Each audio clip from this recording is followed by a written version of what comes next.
瓜哥，等陣個客上嚟，我準備咗啲誠意金，只要我一塞俾佢，保證即刻簽單。你講咩話？收買個客？你又搞咩啊？食懵咗啊？唉，呢啲邊叫收買啫？呢啲叫做情感潤滑劑啊！根據《中華人民共和國人民幣管理條例》，拒收現金係犯法㗎。你講乜春啊？人係唔受你賄賂啊，唔係拒收現金啊，天才！唔係，唔係，現金係法定貨幣，任何個人或單位不得拒收。我俾錢佢，佢唔收，咁佢就係違法。我唔俾錢佢，我就係違法喎。點解？因為我縱容佢違法。咁即係話你塞錢俾人哋係為咗幫人哋守法？啊？精辟啊，木瓜哥，你終於明白啦！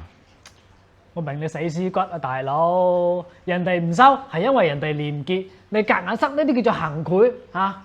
你唔塞嘅話，呢啲咪叫正常做生意咯，同佢拒收現金一啲關係都冇啊，大佬！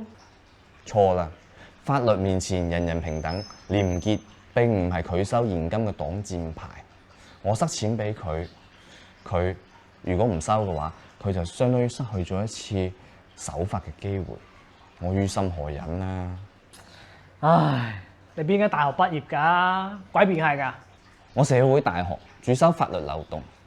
木瓜哥，等陣個客上嚟咧，我就會同佢講：阿生，呢度幾蚊雞現金，你必須要收。如果你唔收嘅話，我就去人民銀行嗰度投訴你，話你拒收現金，罰款50萬。你必須自己諗清楚。夠啦！你咁玩法，我哋求其聽日就變 ICAC 分部啊！哎，嚟啦嚟啦！驗證奇蹟嘅時刻啊！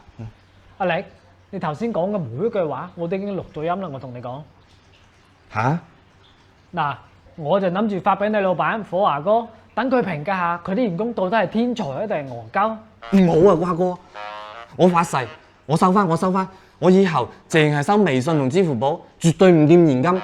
仲唔執翻啲錢？唔好話我唔提醒你啊！拒收現金係犯法㗎，包括你自己啊！